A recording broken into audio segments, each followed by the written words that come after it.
So come takes invest. We're talking about investing, finance, and professional development for 30 seconds only. The investment we're going to talk today will be Ethereum TKTH. First, just want to say happy Thursday, everybody. It'll be a great week so far. With respect to recording time of 9:39 a.m. on the Eastern Time, Ethereum currently trading $4,527, down about 1.72% so far. With respect to overall crypto market, the leading coins with respect to Bitcoin and Ethereum are both down respectively, close to about 2% so far. While at the same time, on the altcoin side of the house, like Solana, XRP, polkadot, ALGORAND, are all kind of leaning more of an upward echelon of the trends right now. Solana is currently testing all-time high at the $240, up about 6.29%, XRP up about 4%, polkadot's up about 10% so far. And Shiba Inu seems like it's still normalizing, selling off as expected. We saw that huge whale curvature on a technical front, currently down about 8.26%. With respect to the tapering news that we heard from the FOMC meeting yesterday, on the equity side, as expected, we are seeing the continuous rally, right, among specifically, and I would say prominently, in the tech, high growth, high tech, and high cap stocks, which are very prominently displayed. And also with respect to a lot of earnings that's occurring this week, a lot of buying pressure are being percolated into the equity market, which subsequently anti-correlates to selective coins that are in the crypto asset system. So with respect to the news that I've been capturing for the last, I would say, 6 hours so far, I actually woke up really early. I had to do like an international call, so I had to accommodate for waking up very early. So I actually woke up at like 3 o'clock in the morning. And ever since I've been just like catching up on news. Have not really slept well, but it's okay. So respect to the first one, unfortunately, 4 hours ago, the post-taper rally continues with tech and meme stocks too, leading the way. So with respect to the, this is basically depictions around what we have heard from Jerome Powell yesterday on the tapering timeline and the outcome. It seems like it's coming off, of more of an optimistic / bullish sentiments per Jerome Powell's depiction.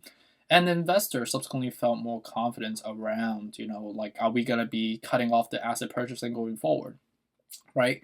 The answer is basically a gradual no, right? We are going to be still watching the job numbers. How is that going to triangulate with the COVID variants activities that we're seeing domestically, but also globally as well, because that will have an indicator on where are we going, as an what's the economical outlook going forward, right? As we slowly revive and reopening back up to, hopefully reach back to normal cadence before the whole pandemic, right? So this is something that, Jerome has to, tread water lightly. He cannot just suddenly cut off circulations on a monetary perspective. He has to further sustain to make sure that we are reviving and recovering slowly. So we are still going to be tapering, but it's not going to be in that sudden fashion in comparisons to, obviously the media affectation that we've been hearing so far. It always seems so sudden or like coming out of nowhere, but it's not. It's something that we are, again, right, I've mentioned in the past, ripping off the bandage slowly, but delicately in a way that doesn't hurt you, right? Allow the wound that we have incurred in the US to heal slowly, right? And get the scab and subsequently get rid of the scab, and then your skin, rejuvenate, which is what we're looking for, right? So right now we have to nurture it. We have to take care of our residents in the US, watch out for the COVID variants, and keep the job numbers going. And those are the remedies for the, the pain points that we're experiencing right now, right?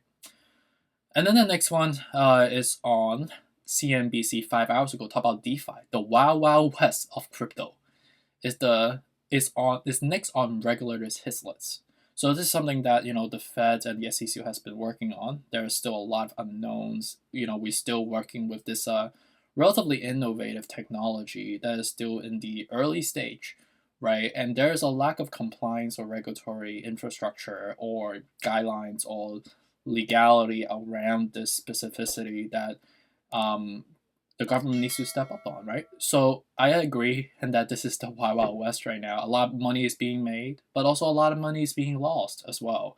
So to protect our life savings, to protect our life holdings, it's important that we deal with this, and it's good for the long term value proposition of this asset class.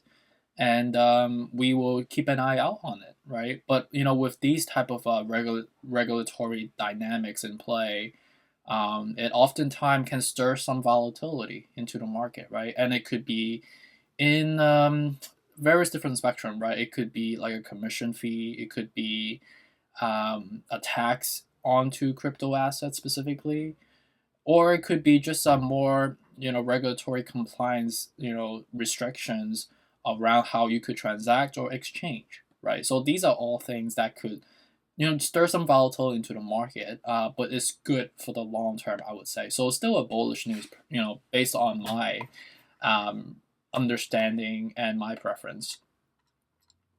And the next one's on Bitcoin. It's about 15 hours ago. Talk about Ethereum clears a new all-time high. As we saw from yesterday, we hit the $4,673. And it remains in greed territory. We know this, right? This is basically the technical screaming that we overbought on all levels. Ethereum's right now 65 out of 70. We are so stretched up right now on a MACD. We have not even crossed down for quite some time now, ever since basically the end of September, and it's basically mid-November almost right now, right? Not right now. It's like we still mid-November is still coming in a week or so, but it's been dragging for such a long time right now, right? So the opportunity for it to cool down is definitely something that we would appreciate. I think it's the healthy thing to do. So something we have to watch out for, right? We are definitely in the greed territory, and in translations, basically the risk profile is not the most favorable, like I keep saying. The next one is on talk about Cointelegraph. On Friday's 540 million Ethereum option expiry favors traders with targets at 5K. So a lot of people seems like they are betting that Ethereum is going to be, reaching 5K sometimes by Friday. So it seems like that could be possible, contingent on how that's going to be, what's the media affectations going to look like. But it seems like it's a less and less likely because of the sector rotation that's going on with respect to the equity side. MDF OMC meeting that we've heard yesterday, there are more buying pressure on the equity side in comparisons to obviously crypto, despite some surging pressure on non-selective altcoins. But for you to do that, the money has to come from somewhere, and there needs to be like a monetary incentive for people to buy at the current level right now. So 5K is possible, but I think Friday is kind of a big gamble right now. We still have like $500 away, so I think the likelihood would probably, I give that like a 30% likelihood that will actually reach there. So, but ultimately, people are not that simpleton, right? They're gonna triangulate or shift their option expiry contracts accordingly. If they see that it's diminishing, right? They don't want to lose the money, so they'll shift the timing out, right? So we might see just a flat day tomorrow, technically. And then the next ones are, these are relatively old news. The next one's on Decrypt 18 hours ago. Talk about Ethereum, Solana, polkadot sets all-time high as crypto market tops $2.9 trillion. It's something we have seen, right? We've seen the euphoria among these altcoins. And then the last one that I see here is basically talking about Loopring, which is a very hyped crypto assets right now, as search on a rumor of GameStop NFT alliance. This is something we talked about yesterday. It's still a rumor. There is no confirmatory signals from the company nor from the reputable publication yet. So it's just a rumor again, right? And then the last one, this is the last one. WXRP to launch on Ethereum blockchain in December. So this is something that is in works, and it ties to the value proposition of Ethereum, and is coming out in December. So technically, that should drive some buying pressure ahead of this, with the anticipated pressure that we should be incurring the market dynamics. So that's pretty much on the news. So right now we are down about 1.61%, again because of the sector rotations and because of the hype that we're seeing from the post FOMC meeting signal from Jerome yesterday. So right now we're still overbought. We're still covering up. We've been covering up for quite some time now with the 62, right? So right now, would I be suggesting buying now? I think if you buy now, just hold for long term. I think you'll be okay. But the risk is not in your favor, right? Ultimately, we need greed level in the index, right, per various different media affectation. And the technical is saying it as well. We are overbought, right? So ideally coming back down, and we've been dragging it for quite some time now. For it to cool down, it's just a healthy thing to do, right? So ideally coming back to 3845, ideally coming back to 3475, ideally coming back to 3150 is logical. I know it seems like it's really far away, but remember, whatever goes up really, really fast comes down just as fast, right? So I wouldn't be surprised if we see, consecutive negative news coming, right? Do I see 8,000 by end of this year or like 12,000 by end of this year? I think that's very unlikely. It's not logical in the supply and demand dynamics perspective. We overbought unless we keep reaching up, and but I think the peak would probably be like 6,000. I think that's maxed. But 8,000 to 14 or 12,000, that sounds very not the most logical in terms of like the charts that we see in front of us, right? And at the same time, money has to come from somewhere. It doesn't just appear out of nowhere. So you know what I'm trying to say? So Bitcoin right now is curving down. We're still overbought. Obviously, we're trading around like the 50 or like the high 50s, right? So respect to the current level right now, it's basically try to sustain above the 60K. And ideally, dollar cost at the lower level, somewhere around like the 52, somewhere around like the 47. And knowing the fact that this is still a big gap that needs to be filled, right? But I don't foresee it's going to be like falling, crashing all the way to below like 40. But I think somewhere around like the 52 would be very logical, right? It might be like a flash crash and correct, and allow the whales to kind of shift their rotations to other assets, would be likely. And I think right now we're still curving down, so there is still a bearish sentiment among the charts and the momentum at the moment.